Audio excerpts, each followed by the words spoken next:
काही खूप मोठा हा विषय झालेला नाही आहे, छोटासा विषयमधून त्याला आता परिणिती मोठा करत आहेत.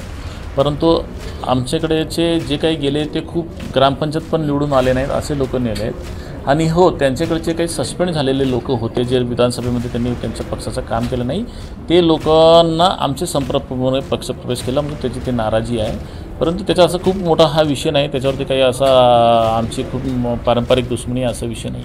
हां, ते सहकार क्षेत्रामध्ये हे पक्षाचे युती होत नसतात, हे आघाडी होत असतात आणि पक्ष त्याच्यात नसतो, चिन्ह नसतो. तर त्याच्यामुळे तिथल्या स्थानिक लोकल नेत्याच्या आधारावर ते म्हणतात. त्यांनी प्रफुल्लभाईंना घेऊन त्यांनी स्वतःची आघाडी तयार करून टाकली आहे. आमच्या माहितीनुसार ते 11-10 असं काहीतरी त्यांनी केलं आहे. आता त्याच्यामध्ये आम्हाला त्यांनी जागाच दिली नाही, आम्हाला सामोरच घेतलं नाही, तर मग आम्हाला काय पर्याय होता? तर कार्यकर्त्याचा भाग होता की भाई नाना आणि खासदार परोळे जे आहेत यांच्यासोबत मिळून आपण पण आपले लोक टाकूया. तर आम्ही पहिल्यांदा तो प्रयोग करतो आहे. पण त्याच्यात याचा अर्थ असा नाही की आम्ही त्यांच्यासोबत पक्षाच्या आघाडी केलेली आहे. ती स्थानिक पातळीवरची निवडणूक असतात. तर बरेच ठिकाणी महाराष्ट्रात अनेक ठिकाणी हे असतात. इथे पण नागपूरमध्ये पण जर पाहिलं तर भाजप काँग्रेसचे झालेलं आहे असं असते. ते त्याला काही असं हे म्हणजे पक्षाचा नसतो तो नाही. नक्कीच आमचं पहिलं प्रायोरिटी राहील की महायुती, कारण आम्ही सरकार राज्यामध्ये केंद्रामध्ये आम्ही सोबत आहोत, आमचं राहील. परंतु जर समजा आम्हाला रिस्पॉन्सच नाही मिळाला तर आमची सेल्फ तयारी असणार आणि आम्ही ती तयारी करतो आहे. एकही असे चालले नाही आहेत, एकही आजी माजी जिल्हाप्रमुख एकही गेलं नाही आहे.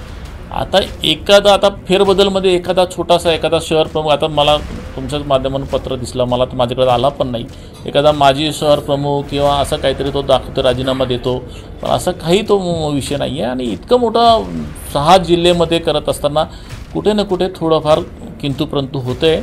याला खूप मोठं असं हे द्यायची गरज आहे. आमची 12 जिल्हा प्रमुख म्हणून आम्ही 17 जिल्हा प्रमुख आम्ही बनवतो आहे. मायक्रो प्लॅनिंगमध्ये आम्ही करतो आहे आणि आम्ही थोडासा ॲग्रेसिव्ह स्वभाव असल्यामुळे थोडासा एफर्ट जास्त लावतो आहे. त्याच्यामुळे कधी थोडंसं होतो आहे त्रास, परंतु 100% आमचा प्रयत्न आहे. माझ्याकडे जोपर्यंत हा पद आहे, माझ्याकडे जोपर्यंत जबाबदारी, मी प्रयत्न करीन का माझा निदान नंबर 1 वरती नाही येऊ शकत तर नंबर 2 वरती सुद्धा आपला पक्ष राहायला पाहिजे. प्रामाणिक माझी भावना आहे. जर मी हे करू शकलो नाही तर मला त्या पदावर राहण्याचा सुद्धा अधिकार नाही, तो मी माझा कार्य करतो आहे. भाग कसं होता, किती सभा घेतल्या परिणय भाऊनी, किती रॅल्या काढल्या, किती दौरे काढल्या, तुम्ही सांगावं. त्याचं हे पण कळणार की BJP आणि राष्ट्रवादीच्या बदल्यात तुम्ही जिंकून आले. मी तेच म्हणतो ना, राष्ट्रवादीच्या नेत्यांनी आणि भाजपचे नेत्यांनी, मोठ्या नेत्यांनी, प्रफुल्लभाईंनी सुद्धा माझी किती सभा घेतल्या आहेत. माझ्या जाता जाता फक्त तिकडून एक बैठक फक्त पवनीमध्ये घेतली, तोही इंडोर. मी 10 वेळेस त्यांना बोललो, साहेब मला वेळ द्या.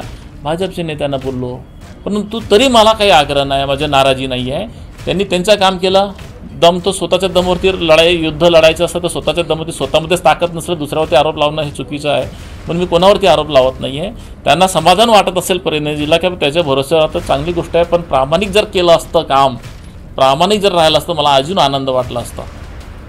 परंतु त्यावेळेचे तुम्ही स्टेटमेंट बघा त्यांचे नेत्याचे, तुम्ही यूट्यूबवरती बघा, फेसबुकवरती चेक करा, त्यांनी किती आरोप केले आहेत.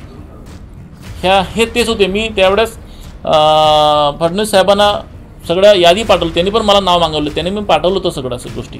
पण ह्या सगळ्या गोष्टी त्यात काही लोक सस्पेंड पण झाले होते, मग ते सस्पेंड वापस पण घेतले होते. हे सगळं चित्र समोर आहे, नाही आहे असं नाही आहे. परंतु हे जुन्या गोष्टी जर खोदत असतील तर परिणयजीचंच नुकसान आहे. मी काढलं नाही आहे हे गोष्टी, तेच काढत आहेत. तर त्याच्यामुळे थोडंसं त्यांच्या वरिष्ठ नेत्यांनी, फडणवीस साहेबांनी किंवा बावनकुळे साहेबांनी त्यांना आवरायला पाहिजे, एवढीच माझी विनंती आहे.